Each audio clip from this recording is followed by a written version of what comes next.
good luck na lang kung anong gagawin mo, di ba? Oo. Parang sabi ko, maganda dito. Pag hinabol ka, paulan na ng mga to.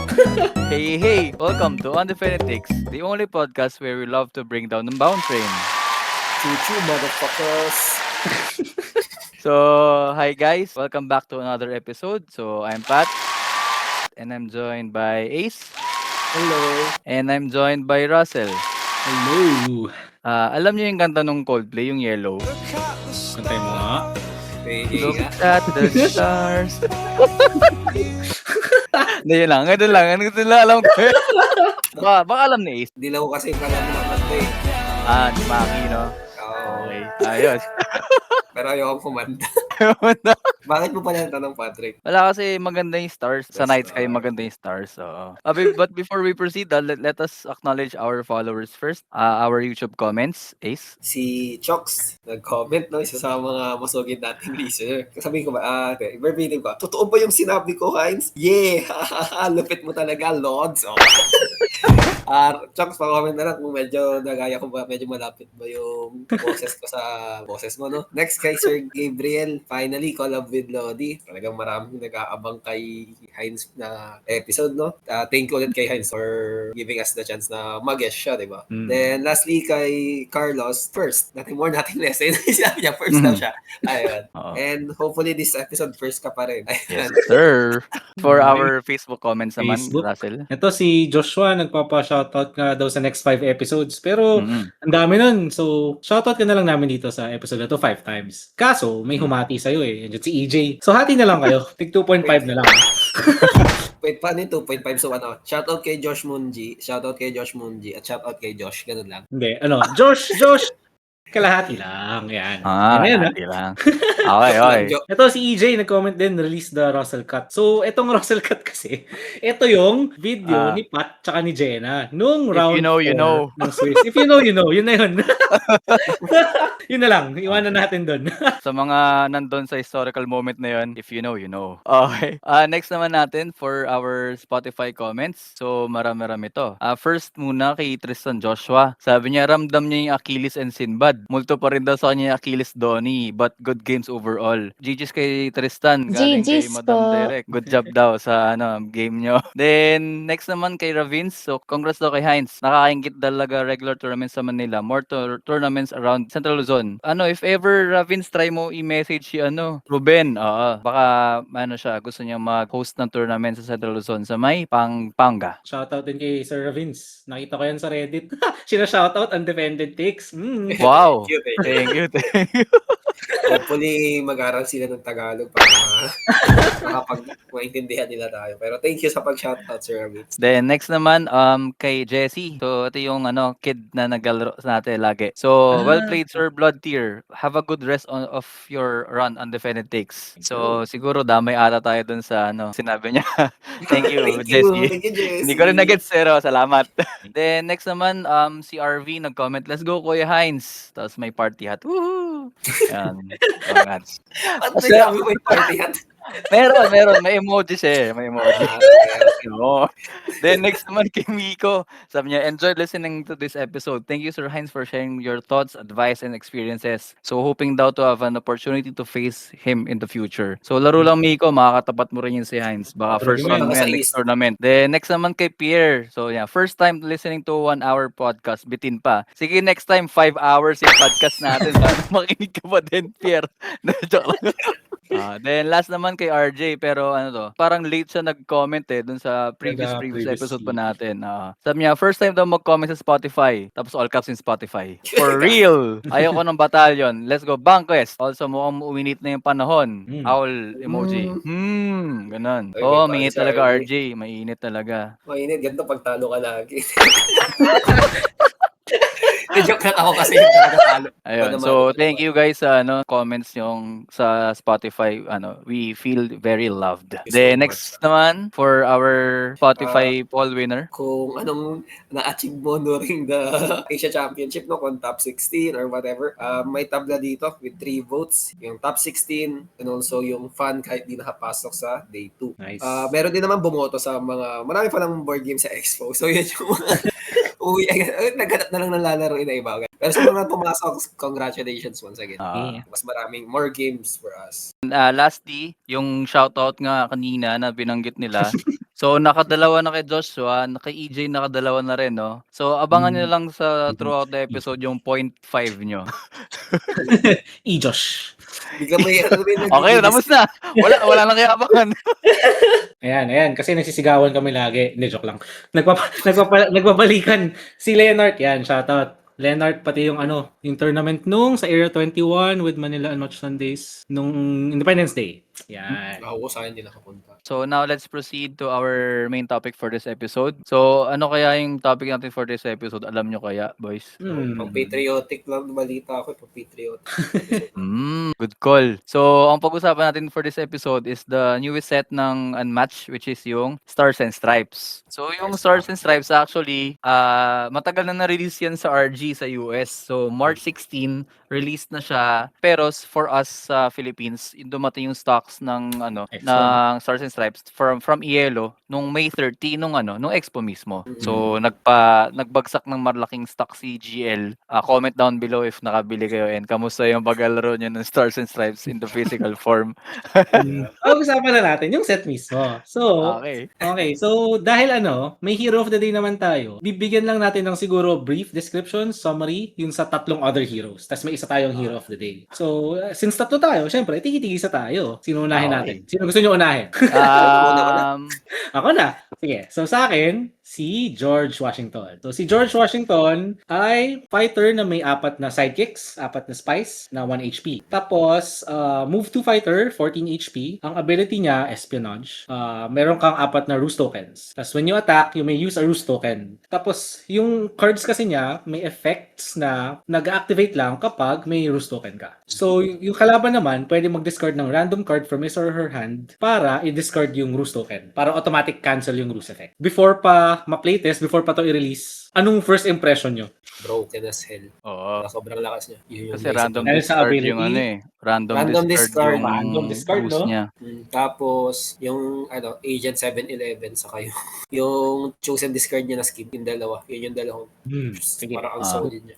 Kung ano yun, sige. I-discuss natin briefly.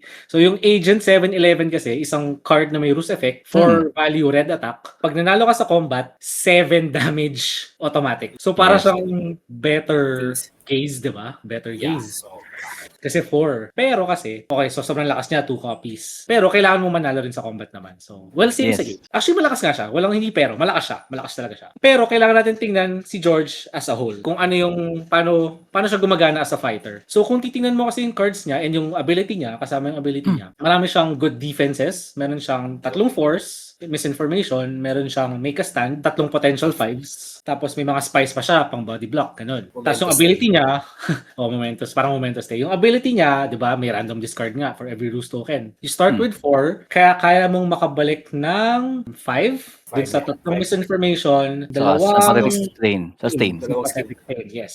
Yung sympathetic stain din pala, dagdag natin, yun yung scheme niya na choose an opponent and look at their hand, tapos chosen discard pag may katabing spy. So, ang lakas, di ba? So, grabe yung value niya kung titingnan mo. Tapos, sa tier list ng Stars and Stripes, kasi di ba nung ginawa ni Tachong Community tier list, medyo speculative lang yung ranking ng Stars and Stripes kasi nga, bagong-bago, di ba? Nasa top ng B+. So, hindi pala siya yung number 1, number 2, kasi si John Henry number 1. So, ang taas ng tingin ng mga tao kay George. Pero, upon playtesting kasi, parang mas na-outvalue pa siya ng kalaban niya madalas. Yes. Number 1 reason, move 2 siya na melee. May spice ka, yes, for map coverage, pero usually pag lalabanan mo siya, papatayin mo yung spice. Okay na. Tatakbahan mo na siya. As in, yun lang. So, parang hindi siya ganun ka-effective as a value fighter. Hindi ko pa siya masyadong na-test as an aggro fighter. Baka kasi mas effective siya as an aggro fighter. Dahil kung magluluhan kayo, mas mahirap para sa kalaban, di ba? Na mag-discard lang ng card para sa ruse. Para i-cancel yung ruse. Tapos, dahil low-hand kayo, hindi siya mag-discard ng ruse, mas madaling matrigger yung effects mo. Pag value game kasi, usually high hand, mas marami kang pang-discard sa ruse. Tapos, yung mga triggers kasi din ng ruse, kunyari, yung Agent 711, kailangan mo manalo, edi block 4 mo na lang. Or yung isang card niya, sabotage, pag nanalo ka, discard random. Pero 3 value lang yun. So, kung may 3 block ka, edi, di ba? Hindi mo kailangan mag-discard para sa ruse. So, kung aggro kasi yung playstyle niya, mas mataas na na suboptimal yung defenses ng kalaban, mas mataas yung chance. So baka mas matrigger mo yung ruse effect. Pero hindi ko pa kasi natatry.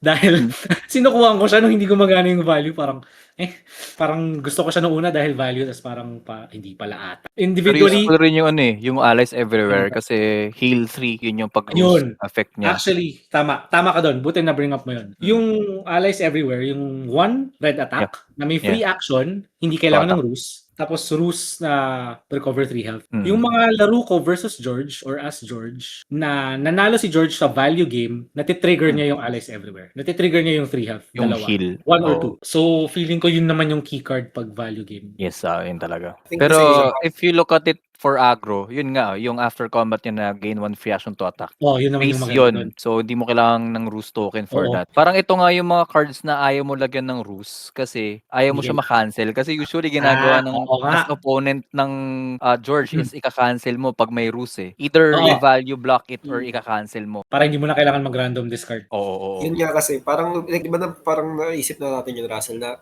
technically may 9 ka naman na you have 9 na ruse attacks talaga. Like, dalawa sa Agent 711, next dalawang circumvent, dalawang sabotage, as tatlong allies everywhere. Like, 10 pa rin naman yung gagamitin mo if triggered mo lahat, if mare-return mo lahat ng ruse mo. Pero kasi, kung Perfect other side yun. naman yan, pwede mo kasi din pang-bait yung ruse, diba? Sa mga non-ruse attacks. Unruse cards.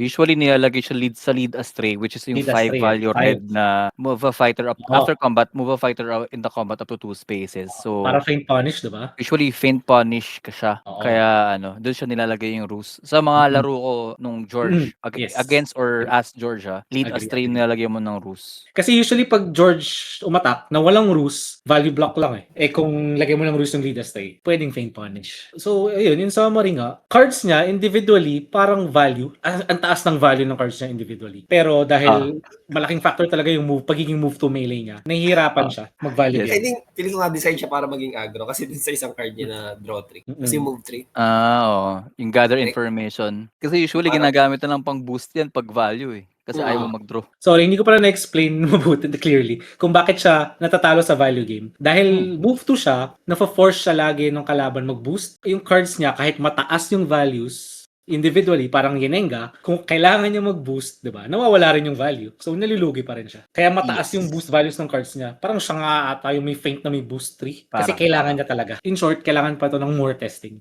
Feeling ko mas mababa siya dapat sa tier list sa ngayon. Feeling ko nga yung misinformation as attack dapat eh. I think kasi defense mo siya sa spice mo. Yun din. Actually, para mabuhay talaga yung spy mo. Kasi papatayin yung spy mo eh. So, Yun din. 5 value block and 4 value block. Pero kung mag-aagro ka, maganda nga rin siya pang attack. Actually, na-try namin yan. Si Taj yung na-try ko sa playtest niya. Yung misinformation ang dalas niya ipang attack dun sa isang game namin. Mas ramdam yung strength ni Washington. So, Okay. sure ba tayo na bababa siya? Yun yung ano natin. Ako, yes. Okay, next natin sa mga bagong fighters is Rosie, no? Si Rosie yung akala ng lahat masuro talaga. Pero as I play tested it more, mas na-realize ko na okay siya. Hindi siya malakas, but meron siyang playstyle na may definite playstyle siya naggagana. Quick rundown lang sa ability niya. Meron siyang 4 upgrade tokens. Start the game with all 4 inactive. Tapos, per turn, at the start of your turn, lagi kang mag-activate ng isa. Meron siya sequence, by the way. At the end of your turn, if yung 4 actives na upgrade, magde-deactivate siya. So, para siyang ebb and flow na lalakas ka, tapos hihina ka, as the game goes on. Tapos marami siyang, yung upgrade siya, it ranges from increased movement, drawing after you attack, magiging range 0. So, doon pa lang, parang Ang dami ng ability. No? Parang ang lakas. Marami niyang ability. Pero kasi pag tinignan mo yung cards niya, parang ang lackluster. Yun parang pinaka-issue nung once na ni-reveal yung buong deck niya. Especially yung defensive package niya. Medyo basura kasi talaga yung defensive package niya. Basura talaga. Oo talaga. Yung cancel niya, kailangan 3 yung upgrades, which is mahirap talagang gawin. Most of kalahati yata ng laro mo, laging wala kang cancel. Parang ganyan nangyayari. Mayroon siyang puro piso, dami niyang piso na defense. Pag wala kang upgrade, no? Piso lang Wala talaga. kang Blank one. Piso lang talaga. Blank one. Tapos wala ka nang gagawin. Meron siyang decent na defense, pero very niche yung interaction yung loose lips. Pero Oo. ang pinaka-issue kasi sa kanya nga, yung defenses niya. Pero yung offensive package niya is very, Grabe. very good. Grabe, nakakatakot yung offensive package niya. Parang Kasi top tier yung offensive. pag nagbigay siya ng pressure, talagang magka-crumble ka most of the time if wala kang decent card draw or movement effects. So yun yung parang pinaka-idea niya. You need to run down your opponent with keycard niya yung D-Day na may gain free action to attack. So may mga times na nagko-combo turn siya. So yun yung pinaka-idea niya. Sobrang, I think ilaliken ko na lang siya to shorten it to T-Rex. T-Rex Knight siya, yun parang naisip ko. Pangit yung defenses, sobrang ganda ng offense niya. Tapos, meron kang sidekick na si Wendy na crucial din kasi nandun yung way mo para i-manipulate yung Manage. upgrades. Para hindi ka kaagad tumitirek kasi yun yung pinaka-weakness ni Rosie. Once na tumirek or mawalan ka ng upgrade, Namamatay.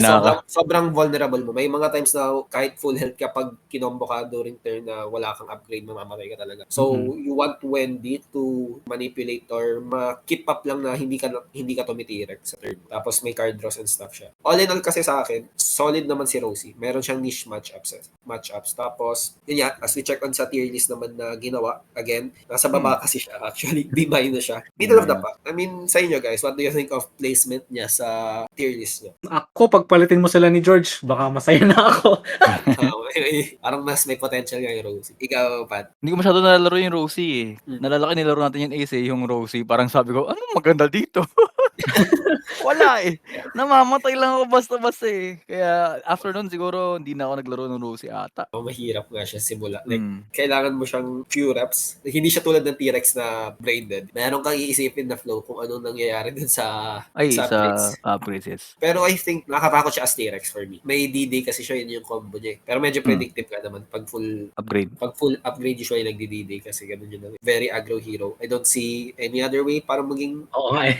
Value, parang hindi eh. kasi ang baba kasi ng defenses mo talaga yun yung problema. Logi ka lagi sa card. equal interact. Actually, tinitingnan ko pala. Okay. Kasi sobrang dami ko ng beses nakalaban tong si Rosie. Actually, karamihan din kay Ace. Pero tinitingnan ko yung listahan ko. Kaya ako rin pala hindi masyadong mataas. I mean, tumaas yung respeto ko kay Rosie recently. Kung sino-sino lang din yung tumatalo kay Rosie. Natatalo siya ng Oda, natatalo siya ng Ali, talo siya kay Bullseye.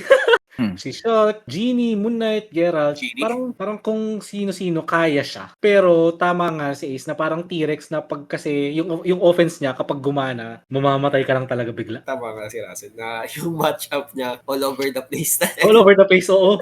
Tumatalo siya ng mga GB, di ba? Tumatalo siya GB, tumatalo siyang Siri, tumatalo siyang Blackbeard in the way. Parang okay, ay kita mo yung idea niya. Oo. Para siyang Bullseye problem na malakas sa high tier pero pag low tier bagsak. Baka, oo, siguro nga, ganun nga. Nakaka-depress yung defensive package niya most of the time. Laging blank trees yung niya, yung defenses niya. May instances na pag 3 upgrades, nagdadasal ka na umatake yung kalaban mo para mag-hasty repairs ka. para babalik ulit sa tatlo yung mo. Yung mga ganun times. Pero usually kasi, pag tatlo ka na kasi, ayaw nang umatake ng kalaban mo kasi magpe-prepare na siya dun sa full upgraded Rosie. Sa D-Day, no? Oo. Magpe-prepare na siya kumuha ng depensa. Yeah. I guess yun talaga yung issue niya. Lahat naman may weakness na heroes. Ayun yung kay Rosie. Medyo kitang-kita nga lang. So, next natin yung favorite ko sa seto, si Wyatt Earp and Doc Holiday. So, ang special ability nila is Showdown. After you attack and win the combat, choose one effect. You cannot choose the same effect twice in a turn. Either you draw one card, you gain one free action to attack, or you move your fighter up to one space. So, double range si Wyatt and si Doc Holiday na may 15 HP si Wyatt, 8 HP si Doc Holiday. So, dito sa pair na to, actually, ang hero mo dito, si Doc Holiday. Doc Holiday. Kasi, once mamatay si Doc Holiday, sobrang losing na yung Unless winning ka the previous before mamatay si Doc Holiday, kaya pa manalo. Pero pag losing ka na, pag namatay si Doc Holiday, losing ka na kaagad. Yung playstyle niya, usually, nung nilalaro ko siya, as aggro talaga, as aggro fighter, since maraming 4 values si Doc Holiday, so meron siyang yung I have 2 guns, one for each of you. So yung 4 red ni Doc Holiday na after combat, if your opponent played the card, deal damage equal to that card's printed value to a different opposing fighter in Doc Holiday zone. So, card advantage 2 for 1 na agad yung yung damage mo. So, ang saya mo siya for Doc Holiday. Then draws, yung draw niya na kay Doc Holiday. So, 4 value na versatile, yung you're a days if you do. After combat, you draw 2 cards. Pati yung scheme niya na in Vino Veritas, draw until you have 4 cards in your hand, gain 1 free action to attack. Ito yung 7 cards si Doc Holiday. So if magamit mo siya, sobrang useful sa gameplay ni Wyatt. Siguro ang best card for me, yung syempre Gunfight at OK Corral. So yun yung 2 value na versatile ni kay Wyatt. After combat, deal 1 damage to any fighter. Your opponent deals 1 damage to any fighter. Deal 1 damage to any fighter. Then your opponent deals 1 damage to any fighter. So ibig sabihin lang nito, after you use this card, magpiping 1 kayo each bawat fighter na kayo pipili. Even regardless of range, basta buong Regardless mapa. of buong mapa lang. Sobrang nakakainis nito lalo sa mga one health sidekicks. Kahit hindi niya kita, kahit hindi niya abot sa range, mapiping niya yung one health sidekick. So sobrang value na nito against Medusa. Kasi na-try ko siya as Medusa versus Wyatt. So ang saya. Hindi nakapag-discard yung Dusa Harpies. Then meron siyang yung 5 value attacks na 3 copies. So ayun, it will help sa aggro gameplay niya as well as yung second shot niya pero yung second shot niya si Muldoon levels lang, so 2 value lang tapos 2 copies. Discounted.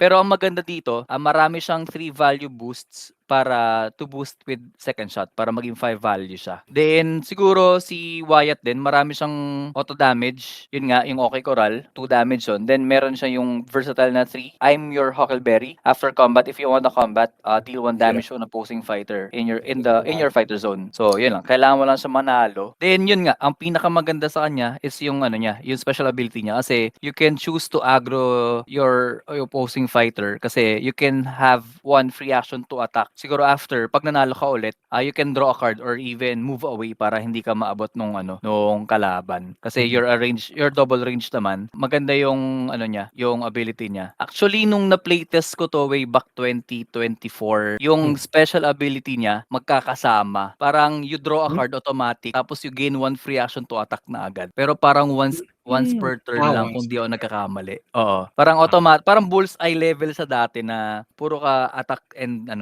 draw a card. Yun yung huli kong na playtest dito eh. Pero yun kasi malambot kasi nga pa rin naman siya. Zero na lang. yun nga, yung maganda yung zero niya, yung parang LJ, yung bring them to justice. During combat, reveal the top card of your opponent's deck. Increase the value of this card by twice that card's boost value. Discounted LJ siya kasi hindi mo di-discard yung yung top deck. Pero at least you have the information, pati yung double the boost value nung usually minimum 2. Kasi except kay Sinbad na 0 yung yung boosts nung voyages. Pero minimum 2 defense tong attack niya. Ay, defense niya. Yung feint niya kasi sobrang on steroids yung feint niya. Tawag dito power creep kasi nga yung cancel niya immediately cancel na. Then may after combat pa. Medyo nakakaasar lang talaga. Mauna naman to usually on defense eh. So makita mo yung top card nung opponent's deck. So pwede mo pa siyang i-bottom. So if walang shuffle yung kalaban, pwede mo ma-bottom yung best card niya. First impression nyo boys dito kay kay Wyatt. Sobrang lambot. True naman. Max defense na nga 3 tas max so average 4 siguro yung blue, 'di ba? Pero aside from that kasi yung favorite card mo, Gunfight at the OK Corral. Usually pang offense eh. Kasi kung gamitin mo siya pang defense, parang 0, 'di ba? Parang 0 yung basically 4. Kasi pwede mo naman iba to yung extra damage din kay kay Wyatt, which is okay lang kasi kaya niya mag-aggro, 'di ba? Kaya niya mag-aggro. Hindi naman pwede sobrang aggro mo na, sobrang kunat mo pa, 'di ba? Madaya ngayon. So tama lang na yun yung weakness niya kung generally aggro fighter siya. Pero pwede sa mag-value. Kaya niya mag-value. Sobra. Actually, bigla siyang secret sauce. Yung sa akin, so gusto ko sa kanya. Parang, kala ko nung una Robin Hood siya. Medyo parang retrain siya, risky. Parang inisip ko yung retrain siya ng Robin. Kasi yun, naisip ko yung tatlo niyang 5. Kasi Robin Hood may tatlo ring 5. Tapos blank 5. So weird kasi sa kanya, bigla siyang, if lamang siya sa value, lamang siya sa deck, bigla siyang pwedeng tumakbo. Bigla siyang bypasses kung gusto niya. Wala siyang bypass sa schemes niya. Tutulak niya palayo sa bypass na yun. Tapos yung scheme niya, if 5 Draw cards ka, until you bigla have kang, 4. wala. Tapos free action, wala naman din yun. Pag malayo ka, Yes. hindi makaka-atake. Pag hinabol siya, Double malaki yung tap. chance, pwede siya mag-triple attack. True. Mas Oo, na-compare ko nga siya sa Yentris kaysa kay Robin. Parang siguro mix ng Robin Yentris. Yun Yung nga ba? pagka-aggro niya value. Sa bagay, kung i-entries kasi meron siya yung a martial and an outlaw. If played discard. an attack, discard 1 card. Pero Oo, if diba? played a defense, draw a card. Ano to eh? Pangano ng tempo. Base interaction siya. Sa tempo, yes. Oo. Pang swing. Oo, either side, no? Offense, defense. Perfect eh. Kasi defensive ka, kailangan mo ng draw. Pagka-attack naman, babawasan mo ng cards yung kalaban. Gusto ko siya, actually. Gusto ko siya. Nung una, mababa yung ranking ko sa kanya. Okay. Pero upon playtesting, ang lakas. Malakas Minsan, na, parang malakas ang na. oppressive din ng feeling minsan. Sa tier list, siya, nasa bottom of B plus siya. I think baka umakyat pa siya pag na-discover ng tao yung Actually, oo. different playstyles niya. Pwede Kasi siya. medyo versatile talaga. Feeling ko rin nakit siya. Hindi naman sobrang taas, pero hindi siya Nasa B plus bottom up. siguro. Hindi siya bottom. Baka umabot ng A minus, baka lang. Baka Feeling ko yun yung lang. pick niya, no? Pwedeng yun yung pick Feeling niya. ko, kaya pa. So, yun si Doc Holiday na hero and si Wyatt Earp na sidekick. Ayun. So, okay na tayo with the 3 heroes ng Stars and Stripes. Punta naman tayo sa hero of the day mamaya. So, yung next naman natin is yung maps that comes with the set. May dalawang side siya, yung White House and yung Alamo. Bumalik ulit yung isa sa prominent na gimmicks ng maps, which is the secret passages. So, yung White House, marami siyang, I think, 1, 2, 4 secret passages. Mukha siyang malaki simula mo pag tinitingnan mo, lalo sa labas. Pero, move 3 lang siya, which is nakakakulat. Small map. Move 3 siya, so small map siya. Mga aggro fighters, rejoice, no? Meron na namang isang map na, extra map na gustong-gusto ng mga aggro fighters. Which is weird kasi may passages siya. Unless lalabas ka dun sa garden. So, yun yung White House. Actually, mas malaki ba siya mas malaki pa rin yung Sanctum. End-to-end? Mas malaki. Kasi may passage dun sa taas eh. May Hindi, passage dun sa taas, diba? Hindi kaya nga, may Hindi. passage dun sa taas na diretso ka na sa green. Wala. So kung nasa kabilang Wala, dulo ka, brown. Dulo ay sorry, kabilang brown. green. Taoy nga, diretso ka. Pagkalabas mo, green ka na. So kahit nasa kabilang dulo ka, parang move 4 pa rin, diba? Hindi, binilang ko yung sa Sanctum. End-to-end 7. So, baka mas maliit to. Hindi ko nagkakamali. 5 yung from sinasabi mong top of the room. Tapos pupunta ka dun sa bottom na brown ba yun? Tapos palabas sa garden. 5, tama, 5. Wala akong Mas maliit to. Mas maliit pa to. Saka maganda sa sa White House. Marami siyang zone cutoff. Oo. Prominent yung zone cutoff niya talaga. Depende kung gusto mo Kitang-kita. yun. Kung maganda o hindi. Yung brown, pag nandun ka sa brown, kailangan mong tumabi talaga eh. Yun lang ata yung Force or JCT niya, no? Red. Yung red, yung katabi yung pula. ng blue, katabi ng office. Actually, hindi pa masyadong forced yung sa brown pala. Apat yun. Tapos hindi connected yung may dalawang corners na hindi connected. Pero kailangan mo ikutan. Speaking of ikot, so yung next map naman natin, yung Ay. Alamo. So, Sobrang eto naman, move 4 siya, pero anong special dito, Russell? Masakit Ang mag-commute. daming pader. Ang daming pader. May yan, may mini Yukon loop yan. Special dito dun sa Alamo nung na-playtest namin. Ay, minunalaro na namin. So, may mini Yukon loop siya dun sa gitna. Move 4 yung gitna, yes. Pero kapag may isa sa inyo sidekick, nagiging mini Yukon siya. Sobrang layo na nung ikot mo. Move 7 ba? Tama ba? 6-7? 6-7.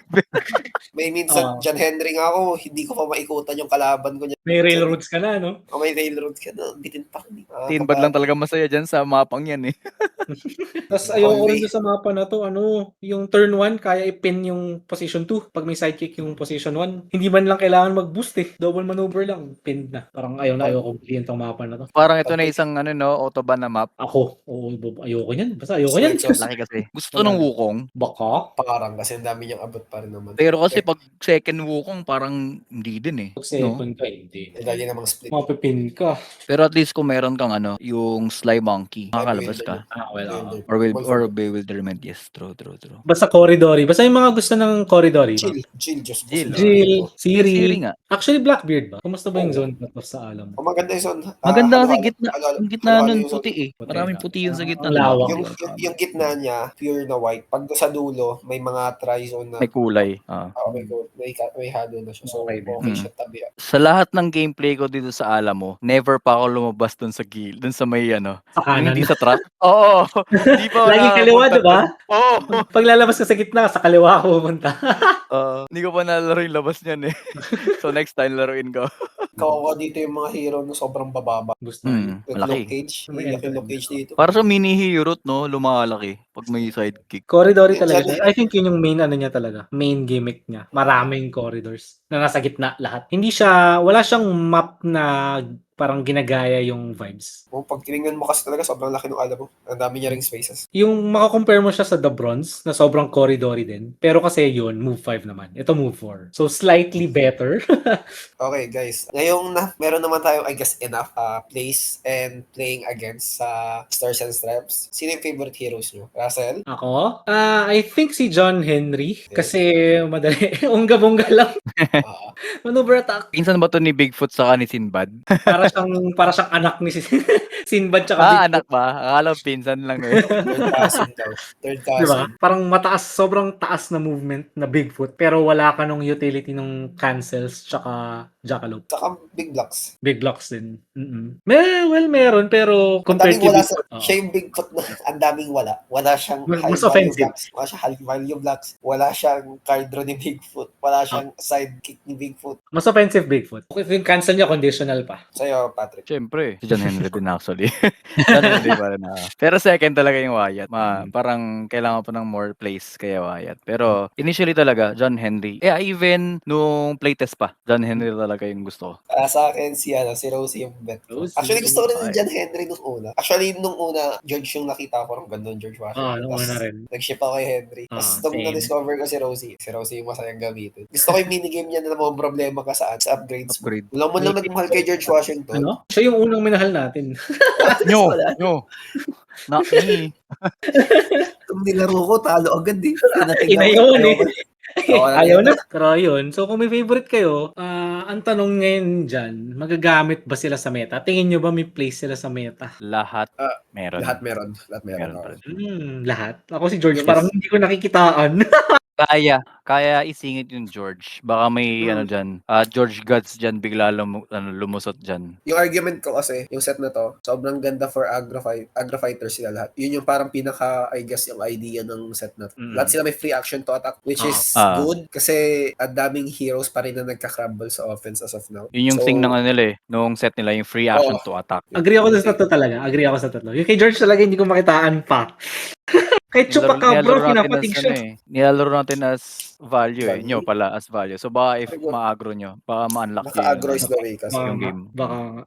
So ibig sabihin, maganda yung set, no? Kasi, maganda yung set. Kung babalikan mo lahat ng ibang sets before, at least one. Kasi may mga sets na isa lang talaga, di ba? Yung pumapasok sa meta. Parang Para siyang volume 2 yung feels niya. ng impact. Kumbaga, for you, Bloody Mary si George Washington. Oo. Ganun siya. Oo nga. Gusto ko yung cards niya pero hindi talaga kaya. Hindi ko talaga kaya. So, yun. That was Stars and Stripes for our main topic. Proceed naman tayo sa next segment natin with our hero of the day. So, Ace, who is our hero of the day? Ang hero of the day natin, actually kami pumili dito. Kasi siya yung pinakamarami kaming reps. Lahat kaming tatlo. So, ito na lang. Sige, ito na lang gawin natin. Siya yung MMDA. Siya yung gumagawa. Siya yung contractorista ng Siya yung tagagawa ng trend dyan sa Metro Manila. Yung steel driving man that lays tracks faster than a steam power drill. No? Walang iba kundi si John Connery. Let's go! Let's do this! Actually, sino ba siya? Actually, say his name and he appears. Lore-wise, di ko siya alam. But I think siya yun. Let's get on sa abilities niya, no? Quick intro lang sa stats niya. Melee fighter, move 2. Move 2 nga lang ba siya? yun yung tanong. Question mark? 17 HP. Solo pala siya. So, bird coverage siguro ito. Medyo trash, no? Tapos, 17 HP. Makunat-kunat. Again, with a question mark. Tapos, ang deck niya kasi is 12 unique cards. Consistent enough. Then, let's go with his ability. Steel Driving Man. You have 10 track tokens. At the start of your turn, summon a track token in a space in John Henry zone. When you move John Henry, do not count spaces with track tokens. Ano daw? Teka, sandali Parang ano yung move nito? Joke type ba? Kasi yun nga, every turn maglalagay ka ng track token. Pag gumagalaw si John Henry and umapak siya doon sa track token na yun, hindi counted yun as move. So as the game goes along, pag mas marami kang track token, mas marami siyang reach. Kaya niya sumayaw. Sumasayaw na siya, like, nag-side steps and everything na siya. Actually, Russell, may question ako regarding you. Hmm. Can track tokens share spaces with other tokens? Pwede. Actually, di ko alam. Pwede ba? Pwede, Alam wala. ko kasi Hindi yung, naman alam ko sinabi. kasi yung engine, yung trap tokens lang yung bawal. Naka-specify sa track. Yung Trap. extra rulebook. So Wala siya pa kasi akong pwede. SMS. So pag nauna yung trap, pwede mo siyang lagyan ng track token. Pwede. So Pag pero nauna yung trap, bawal. pwede yung track. Pero yung pag nauna yung track, bawal na yung Wait lang, trap. balitan natin na. Realize yung Sige. sabihin natin, baka may mabigi. Pag nauna Okay. pag nauna yung trap, pwede mong lagyan ng release, yung space. Yes. Pag nauna yung release, bawal na lagyan ng trap. Dun. Correct. Yeah, okay. Just to make sure, baka kasi baka may times na magkaroon ng ganun. Question. Yes. Pwede ka bang maglagay ng release sa ibabaw ng release? What? Kasi si Sattler, yung inside tokens, pwede. Pero bakit? The question is why. Yes, I think yes you can, pero why? You're overcomplicating things, Russell. Ano ba naman tayo, Russell? Pero I guess pwede nga naman. Wala namang sinabing bawal. Wala naman sinabi, yes.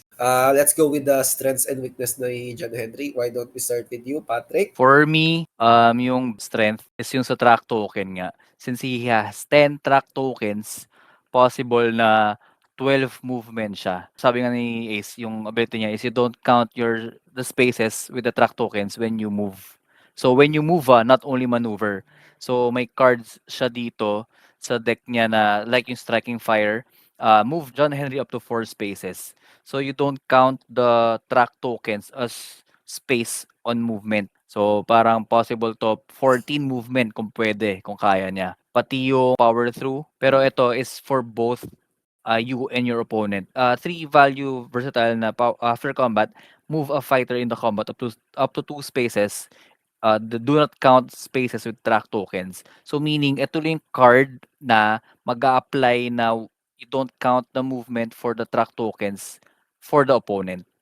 Kasi lahat usually ng movement mo is for John Henry lang yung sa track tokens except dun sa power through. Then ang weakness niya siguro cancel niya is conditional.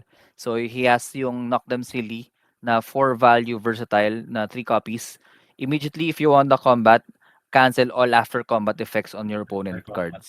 So after combat lang yung so kailangan mo una kailangan mo manalo. Then if manalo ka, saka lang mag-trigger yung cancel all after combat.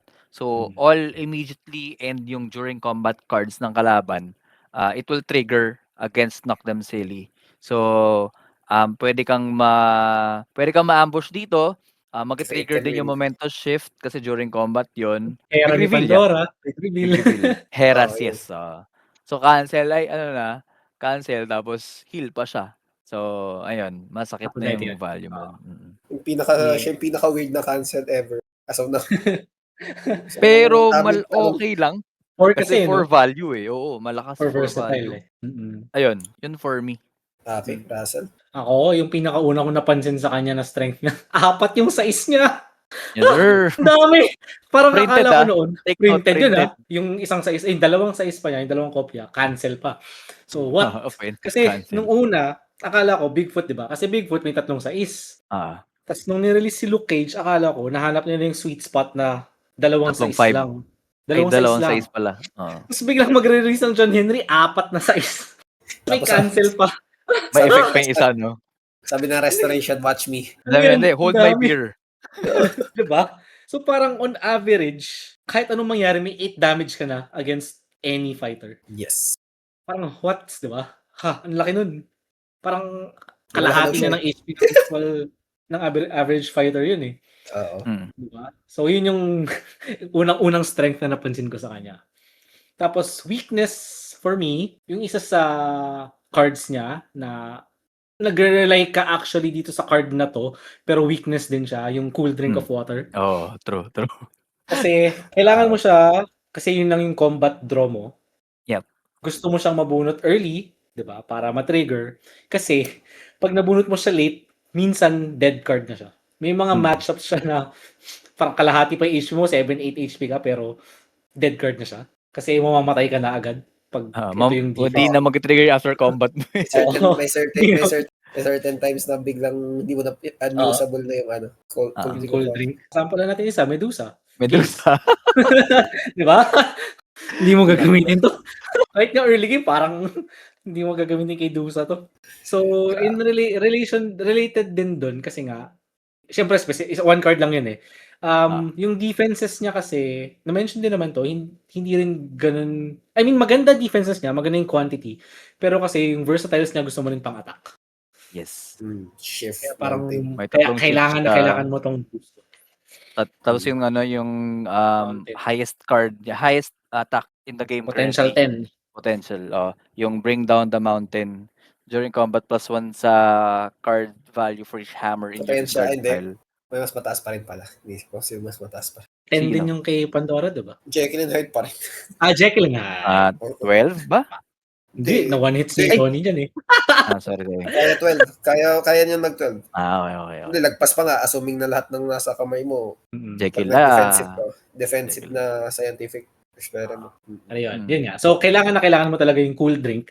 Pero at the same time, yung effectiveness niya nawawala. As the game goes on. Oo. Ayun siya. Dapat immediately maglakas to. Yung pag na-offensive ka, you feel bad eh. Ayun. So, sa akin, strengths niya siguro, grabe yung mind games niya. Pag online yung tracks, ang dami mong gustong i-value block, yung 4 na sa is. Sa ito yung 4 na sa is plus yung kahit yung 12-pound hammer niya na 4, gusto mong i-value block yun actually. So, ilan yun? 6 yung gusto mong i-value block. Tapos, ang dami mong gustong cancelin din. Oo, totoo. May 3 9-pound hammer, may 2 bring down the mountain, may 3 shift, tas may 2 yung cold steel ring. So, ilan yun? 3 plus 2 dami. plus 8. Marami. 6, 10 yung gusto mong cancelin, 6 yung gusto mong i-value block. So, good luck na lang kung anong gagawin mo, di ba? Oo. Parang pag namali ka ng kung kinansel, kala mo, kasi nag-move ng 4 na space, kala mo 9-pound hammer kasi yung positioning ng sidekicks mo, di ba?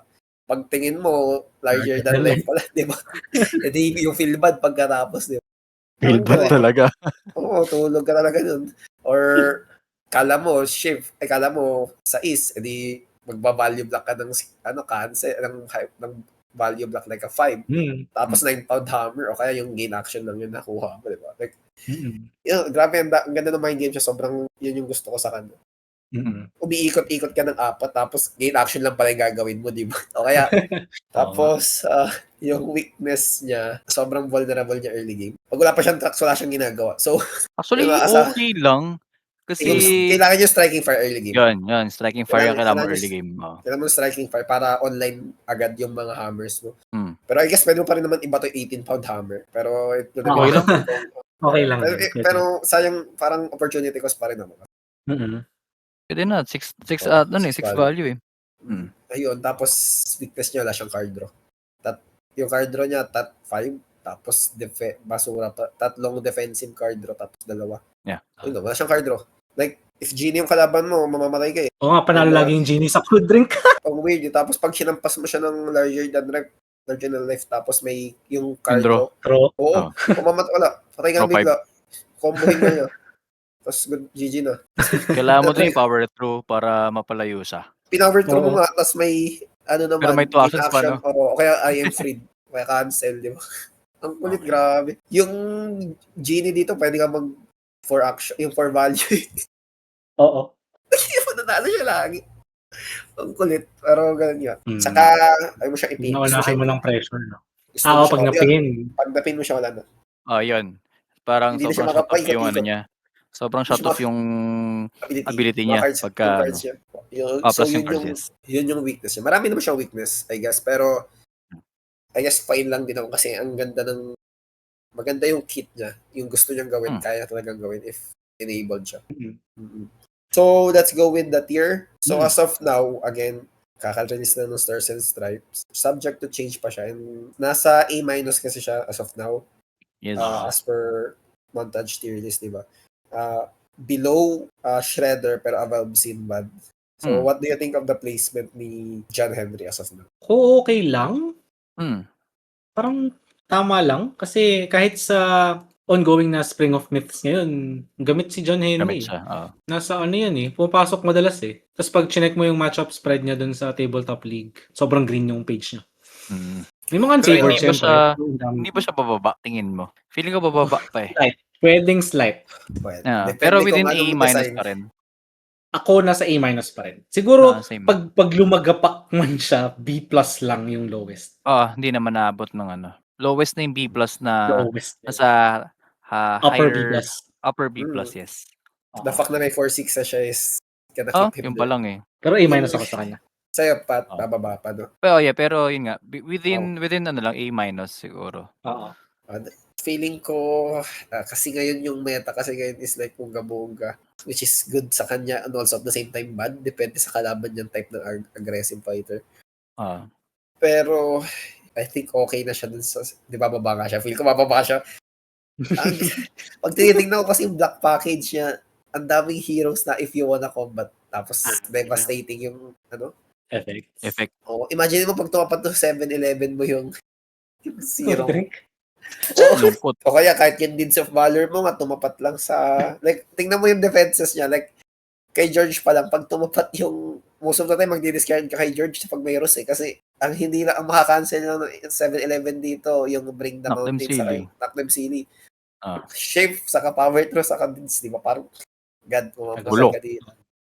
Pag sinuntok ko nga na siya dito ng Omega, ba, natulog ka na ng maaga. Oo nga, no? Depende kasi siguro yung tier list niya depende sa design Roster. pathway na gagawin ng resto kung anong types of fighters yung gagawin nila sa future, di ba? Tama naman. If pating hero if pating heroes yung lalabas next turn, hindi Tataas. Tataas siya kasi aggro eh. Mostly ngayon puro aggro fighters yung nilalabas nila eh. Ang dami nga, no? Sunod-sunod. Puro aggro. Baka magbago na. Next na natin yung matchups nila, no? Let's start with you, Russell. Sa akin. So sa akin, ang matchup kong this week, yung winning matchup naman ni Henry versus dun sa hero of the day natin last episode. Versus Yenenga. Versus din sa kalaban mo nung matchup. Nilaro namin to nung Spring of Myths. So bakit siya winning kay Yenenga? Ang strength kasi ni Yenenga, di ba? Sobrang kunat niya. Up to 35 HP. Yes. Pero yung kunat na yun kasi, di ba? Yung damage output ni Henry, napakadami din. 4 na 6. Yung 12-pound hammer, 4. May mountain na walang feint si Yenenga. So yung mountain mo dito, pwede mo na i-consider as 2 Gs na to, 2 10. Di ba? So kayang-kaya mong ma-counter yung kunat ni Yenenga. Tapos, additionally pa, yung 9-pound hammer, 3 kopya. Pag yung 4 different paths yung dinaanan mo, tapos matrigger mo, 2 damage sa lahat ng zone ni Henry. So, if hindi skirmish or ano tawag dito, yung pin the prey, yung defense ng archer mo, or kay Yenenga, patay agad yung archers. Di ba sa kay Yenenga mo na nababato lang yan? Like, usually kay Yenenga mo papato. Even if mag-skirmish si Yenenga, 2 pa rin yung tamahan. Oo. Pero i-skirmish usually si John Henry. Palayo. Pero tama, kay Yenenga mo to usually ibabato. Para yung archers yung target mo eh. 'Di ba? So yun. So na-counter niya yung damage, yung tankiness ni Yenenga. Tapos si Yenenga rin kasi, since medyo leaning towards aggression nga tong si Henry, walang card draw si Yenenga. Parang wala. So hindi, at si Henry nga may 5 pa eh. Si Yenenga wala talaga eh. So, pag naunahan mo ng pressure si Yenenga, hindi ka na mape-pressure back agad-agad. So, patak mo lang siya lagi. Yung usual maneuver attack. Ganun lang gagawin mo. Ang dali ng buhay mag-Henry. Tapos, i-build up mo lang yung mountain mo hanggang maging 10. Tapos, hahampas mo. And late game, hahampas mo lang yung 2 mountain. Diba? Tapos, yung ano pa. Yung ganda ng cold drink of water sa matchup na to kasi karamihan ng cards si Yenenga 3, diba? 3. Appear. Diba? So, ang nangyari lang sa cold drink, draw ka. Ganda, di ba? Pero hindi naman to unwinnable kay Yenenga kasi na-discuss nga kanina, medyo weakness ni Henry naman, aggression din. Sabihin natin post 1 yung Yenenga, di ba? Mas may chance siya mag-aggro kay Henry, lalo na with the double attacks kung hindi mo makancel. So, pwedeng hindi rin makahanap ng momentum si Henry para maka-aggro. Kaya pa rin. Pero yun talaga yung main reason. 9-pound hammer, kaya mong mag-ubos ng archers, and then walang cancel si Yenenga. For the mountain. Lahat ng attacks mo, ang laki. 6s, 10s, So, May shift question ako. 5s. shift yun, oo. Pag sa matchup na yun, magdi-discard ka pa rin ba para di-discard mo pa rin na para mabuo, para di mabuo yung Arceus? Oo, I guess oo. Kasi marami ka Tapos rin may naman striking pwedeng, fire. pwede ka may striking fire ka. Hindi siya as needed compared sa ibang matchups, I think, versus Sinenga. I think May striking Sir fire. Valor yung ano, Deeds, yung may deeds yung ka. pinaka-discard fodder mo. Pwede yun din sa Diyos, di ba? Sa Diyos. Pero- Pero kasi, hindi, sa matchup na to, I think defense yung Diyos. Kailangan Defense pang defend. Hindi ako Sinenga yung Diyos. mamamatay. Kasi 6s ka pa lang eh. Kailangan niya yun for defense. So, Pag at hindi least niya one ginamit damage. sa defense, iiyak siya. Pero maganda rin yung knock them, yung cancel mo kay Ineng. Stress lang kasi yun. Stress lang, oo. Yung stallion, Diyos lang cancel. din. Diyos lang Ayun, yung sa hindi double kinakancel attack. ito. Yes. Ay, yung red na revive. Kasi immediate. Pero okay Oo lang nga, yun. no, immediate nga pala. Yeah. Okay lang yun. Gatay ka rin nun. Pero ayun, yung nung nalaro ko yung matchup na to, parang puro striking fire yung nadi-discard ko. Hindi siya super kailangan. Slow burn din Kasi sa pag Ineng. pag nag-striking fire ka, usually stallion na yung i-defend ni Yenenga. So, mamaneuver ka lang ulit sa extra action mo. Surprise 18-pound hammer yung pinalo mo. Ayun, yun yung maganda. Yun yung magandang interaction sa'yo. Next, okay na tayo sa matchup na to. Yun. Ano mas paano nito matchup nito? 90? Hindi naman 80. Hindi naman. Ano lang, 60 something lang. Hindi naman ganun ka unfavored. Pero favored. Parang Sinbad din kasi ito. Daming cancel. Pero ito pala, sorry. Idea na naman eh. Sa Unmatched Club, around 60% siya. Pero sa Spring of Myths, actually, sobrang favored pala. 17-6. So, 74%. Ito yung naisip agad nating matchup na kakayanin ni Jan Henry. Like, yun pagka-release, parang Sinbad problem na naman to kay Yenenga. Parang ganun yung naisip natin. Yes. Daming damage eh. Tapos, ang cancel. Movement, no? Yung movement, tapos yung damage nandun. Sinbad yung dating. Dami mong gustong cancelin. Oo. Next matchup natin, Patrick. Okay.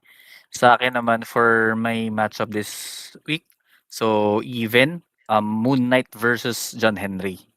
So ito, ano ko to actually Spring of Myths matchup ko to against kay Monte. So actually nung naglaro kami after the game pinag-usapan namin kung nalaro namin matchup, sabi namin both hindi. So wala kaming idea sa both matchups.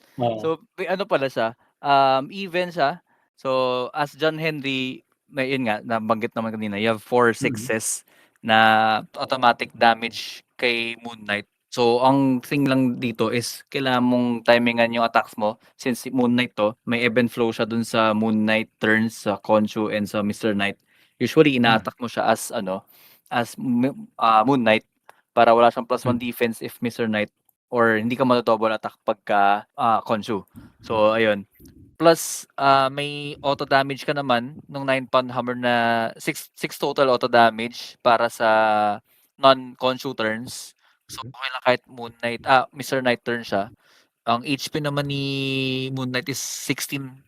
So plus 4 healings 20. So good enough damage yung 6 total damage doon galing. What else? Kaya mo naman ma-aggro si Moon Knight pag maganda yung yung initial hand mo kay John Henry. Then as Moon Knight naman, ang lagi mag-trigger dito yung that's the part I like kapag Khonshu turns. So kapag hindi mo pa makuha yung good cards mo, kunyari yung Bring Down the Mountain o kaya one of the 6s, pag nahuli yan ng nung discard niya, so bawas na yung damage mo as John Henry. Then actually kaya kang i-fatigue nung Moon Knight dito. Talagang late game yung laro ng Moon Knight if against John Henry dito. Ayun, masakit din enough yung damage ni Moon Knight kapag Khonshu since meron siya nung for red na I'm Not Real, 3 copies yun. Plus yung boostable niya na that's why I always win. So masakit naman yung yung from 17 HP lang ni Henry. Tapos damage na pag Khonshu to. Plus grabe yung trabaho dito ng Deeds of Valor pag Khonshu. Oo. Kailangan mo ng Deeds of Valor sa matchup. Nalungkot, dalawa lang. Totoo. Tapos yung Travelers, even if mahaba yung yung range ni Henry, pwede ka siya mahabol ng Travelers kasi since movement 4 siya. Then let's say galing siya sa Moon Knight turn, pwede niya ibato to eh, para just to attack lang. So, move 2, bunny hop, tapos move 4, tapos double attack, pwede yun eh. Pwede, ginawa yun sa akin nung game namin. Ayun. Ang masakit lang pala dito pag deeds, no? Yung 2 damage, totally same thing to do. Yes. Take 4 ka doon. Actually, nag-block ako ng deeds dun sa same thing to do. So, sad. Take 4. Sobrang sad. Actually, yung down to the wire yung game namin kasi ano na lang 50-50 yung attack ko, either bring down the mountain ata or yung 9 pound kung di ako nagkakamali. So parang mali lang yung defense ko. Na-cancel niya kasi. Sorry, hindi pala. Larger than life ata yung kailangan ko i-attack saka bring down the mountain. Pares cancelable. Na-cancel niya lang yung bring down the mountain. So 50-50. Natalo ako sa 50-50. Sayang. Pero even nga, even yung feeling. Even, oo. Kahit sinabi nung sa Prince of Myth na na bakit daw nanalo yung Moon Knight, sobrang John Henry favored daw. Pero sabi ko, parang hindi ko naman na-feel na sobrang Henry favored. Sobrang medyo vulnerable nahirapan pag Concho eh. Pag Concho Concho. ang sakit. Same Pero din sa'yo. ito- Parang Moon Knight din kasi na pag Moon Knight ka, pukin mo lang din siya. May timing kayo pareho. Mm. Pero ano nga, even yan kasi Spring of Myths, stats niya ngayon, 13-10. So even So nag-keep up Even na yun. kasi medyo maaga yung first round namin yun eh. First round nung groups ba or 13 nung wins. 13 wins John Henry, no? so even lang yun. Out of 23. Yep. 56 games. 56%. Yeah. Yeah, ayun. Yun for me, for my matchup. Sa akin, losing naman. John Henry versus Annie. Kasi ito, sobrang na-draft ko siya, tapos parang na-realize ko, nung lalaroin ko na yung matchup na parang, teka, losing to malala, sabi ko. Kasi, sobrang, if John Henry ka, sobrang niche ng win con mo. Like, sobrang kailangan hindi alam nung Annie, which is weird naman para sa Annie. Kasi, mapapatay mo lang yung Annie. May detail ka lang kay Annie if buhay si Charlie. Nasa same zone siya ni Annie. Tapos may 9-pound hammer ka. Kasi ang gagawin mo dapat doon, ina 9-pound hammer mo dapat si Charlie para mamatay si Annie. If meron siyang Mississippi Queen, panalo na siya. Oo. Like, wala na, hindi mo siya mapapatay pag may Mississippi Queen siya. Like, yung sabihin mo cancel, mauunang magpo-proc yung Mississippi Queen doon, immediately din yun. So, hindi mo na siya mapapatay. Tapos, online lagi yung ability niya. Parang ganun siya. Basta pag may Mississippi Queen na si Annie, hindi mo na siya mapatay. Ay, gusto mo rin naman patayin si Charlie kasi pinipressure ka niya kasi wala kang card draw. So, hindi mo alam yung gagawin mo. Yung win con mo, kailangan ma 9-pound hammer mo pag may 2 HP or 1 HP na lang si Annie. Online lagi yung ability ni Annie. Kasi nga 17 Ang lalaki ng HP ka. attacks. Ang lalaki ng attacks mo. Pababa ka lagi. Yung matchup namin ito ni RJ sa Spring of Myths, nilanyap niya ako, tapos yung defense ko is cold drink of water. Lungkot. Draw 2 siya, draw 1 ako, parang luging-lugi. So, lamang pa siya sa draw, tapos parang sabi ko, sakit. Ano yun? Di man lang ako lumamang maski sa kahit anong interaction. Ang pangit. Grabe Kasi, grabe. Tapos pag pag 7 HP ka na, parang ayaw mo na mag-cold drink. Magko-cold nun. Wala na. Parang, ang ginawa ko na nga lang is like full send and hoping for walang Mississippi Queen. Kasi wala pa kami 10 deck. Parang 5 pa lang yung nababawas sa deck namin. Ang baba na parehas ng HP namin eh. Kasi inahabol ko na lang siya eh. Tapos, may Mississippi Queen agad sa kamay. Wala na, GG na. Parang pag ani ka dito, magmamal ka lang sa Mississippi Queen and you're good to go eh. Hindi naman gaano kaaga. Parang. Hindi, parang hawak mo na. Kasi pwede, pwede kasi Pagsapakan ka lang. magpo-full send yung dyan eh, yung John Henry. Yun ang ginawa ko. Hindi mananalo Kasi sa pag tumagal kasing laro, bibigyan mo pa yung time na bunot ni Annie yung mga Mississippis. Oo. So, mas maganda na may hawakan ng Mississippi. Hawakan agad Mississippi. Tapos, tabi-tabi na lang kayo lagi. Yung lanyap mo, totally din. Yung lanyap mo talaga yung laging panalo. Kahit saan mo itapat eh. Sa deeds, take 5 ka pa rin eh. Lahat. Panalo sa lahat. Take 2 ka sa deeds. Oo. Mountain lang yung lalaban nun. Kahit yung knock them sini, parang basura din. Take 3 ka pa rin nun pagkataon. Layo din ang stats na to sa SOM. Oo. 5:15. Yun napakomment ako sa Discord na sobrang pangit pala ng matchup ng John Henry. Saan? Grabe. Oo. Wala Ay, kasi shoutout pala, Madam Direct, nilaro natin to. Nilaro namin to. True. Inaaral pa lang niya si Ani, tas talo si Henry. Tingnan mo, kahit nangangapa ka pa dun, may chances talaga Madali, na manalo. sobrang dali. Ayun, masaya at least may Ani matchup na maganda si Ani. Yes. Okay. Since okay na tayo sa matchups, guys, let's brainstorm and think of what is the best map para kay John Henry. May think lang ako, basta hindi corridor. Oo. Actually, Okay wala lang. siyang pake masyado. Parang Sinbad pa rin, no? Sinbad na strength na wala kang pake sa mapa basta wag corridor. Yun lang. Oo. Yun ang request Yes. niya. Yes. Kasi pag may corridor, tulad nung Alamo, na-try ko sa ilang game sa Alamo. Pag Jill yung kalaban mo, kaya kahit nga beefy lang hindi necessarily mataas yung blocks na sidekick, like Jabberwock lang. Ang corner Basta walang sidekick siguro, Oo. okay lang yung Cordori. Ganun. Sa Sa pag Alamo, 1v1, any map, Wala pero pa yan. pagka may sidekick, wag lang Corridori. Kahit Si GB, di Abel, makakatakbo dyan. True. Hindi nga. Ano bang gimmick? May gimmicks ba siyang gusto? Ay, gusto niya yung high ground, feel ko. Oo. Iikot sa high ground. Kanyang angatan. Grabe to sa high ground, I think. So, I think yun, ayaw niya siguro na corridor map. Sunod na may sidekicks. Pero, I guess, if you're picking map as John Henry, ibigay mo na lang yung ayaw na map ng kalaban mo, rather than yung gusto mong map. Kasi wala ka naman technically gustong map. Yes. Additional question, is he a position fighter or a map fighter? Position. Wala siyang pake sa map As we said. Para para ma-build mo rin yung railroad mo agad. Since may striking fire ka naman usually sa starting hand. Tatlo Okay, guys. I guess we can wrap this up by concluding na si John Henry is a weird combination of Sinbad and Bigfoot in a way na he is mobile enough like Sinbad, but at the same time, he hits like a truck like Bigfoot. Ganun siya. Like, I would say, ma-justifiable ba na Bigfoot yung i-compare natin sa kanya? Parang hindi nga, no? Kasi parang hindi. Malapit sa Sinbad dahil kasi sa ising. Hindi, yung kaya ko rin siya na-compare sa Bigfoot kasi ang basic ng gameplay niya, maneuver attack. I guess. Okay. So, we're done with the hero of the day. So, now let's proceed to our current or recent events.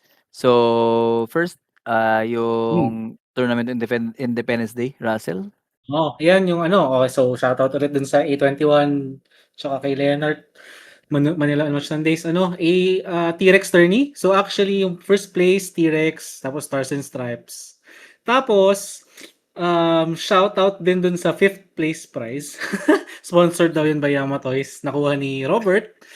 Check nyo na lang yung picture dun sa check nyo yung picture dun sa page nila para makita nyo kung ano yung prize na yun. Hindi na natin i-mention kung ano yun. Kailangan natin hindi maban yung page natin. Okay. Nanalo na naman dito si Heinz. Second place Carl. May kasabay din tong Independence Day tourney. Yung tourney naman sa South naman, si pa-tourney ni King and Fon sa may Muntinlupa, no? Tapos, next. Okay, for the next tournament naman natin, upcoming tournament this coming weekend, no? The BGM Anib Tourney. So, ito yung sa pinaka-inaabangan usually ng mga matandain na sa Unmatched, no? So, yung tournament dito for BGM, medyo may unique twist lang. Plus, pipili ka sa, other than mid-tier siya, mid to low tier tournament, meron siyang modifier na pipili start na +1, -1, +1 sa defense, +1 sa attack or movement, +1 sa movement, no? Or +2 sa hand size. So, bahala na kayo guys brainstorm kung anong heroes yung dadalhin nyo. But it will be a great exercise naman. So, next naman yung ongoing SOM. So, finals na this coming weekend ata. So, pero ang importante dyan actually is wala na si Tad siya kasi Heinz dun sa tournament. So, pero sila yung last Sila yung last Filipino representative natin. So, good job pa rin for making top 15. Tama ba? Hindi, top 32 si Taj, top 8 si Heinz. Top 8 Yun. Top 8 pala si Heinz. So, congrats, and good job sa inyong dalawa. So, next na major after nung Spring of Myths, yung Summer of Legends. So ito, balik UM League, hindi siya RG tournament. And then, format is our quest. So, bank quest style of picking, alternate picks, leader-follower, 1-2-2-2-2-1. And then, yung assignment of fighters, Arsenal style. So, pag nakapili na kayo ng fighters, magbaban kayo, tapos, i-assign nyo agad yung fighters nyo sa Game 1, Game 2, Game 3. Pwede matamaan na hindi na-expect sa matchup. Yes. May mind games dito sa pag-assign ng fighters. So, yun yung format sa Summer of Legends. So, tapos na yung reg niyan, hintayin na lang natin yung start. Kasi ginagawa pa nila yung roster for it. Pero meron ng diba? 4 na sure na. Yes. Miss Marvel, Achilles, Ingen, Bullseye. Hopefully madagdagan pa sila ng mga heroes na kilala ko. Finally, yung mga weeklist natin, the usuals. All over the place, meron naman yan sa Metro. You can go check sa UMPH kasi mas detailed yung info down on yung prices structure. So, if nandun lang kayo, check lang. May announcement din sa Unmatched Philippines. If wala Pili na lang kayo. The next naman natin, last, yung Southeast Mayhem. So, nag-start na yung qualifiers for this one. So, this is a community event actually ng South. So, sa Unmatched South, yung mga taga South, Metro Manila, plus yung East side. So, headed by Chokes. So, East side Matigay. So, more details dito sa upcoming posts, pero it will be a community event nga na 12v12. So basically 12 players from South versus 12 players from East. Abangan natin kung anong mangyari sa event na to. Ayan. So that's it guys for our episode. Once again, I'm Pat. And I'm Ace. I'm Russell. And always remember to have a cool drink of water. Kasi Summer na. Summer of Legends.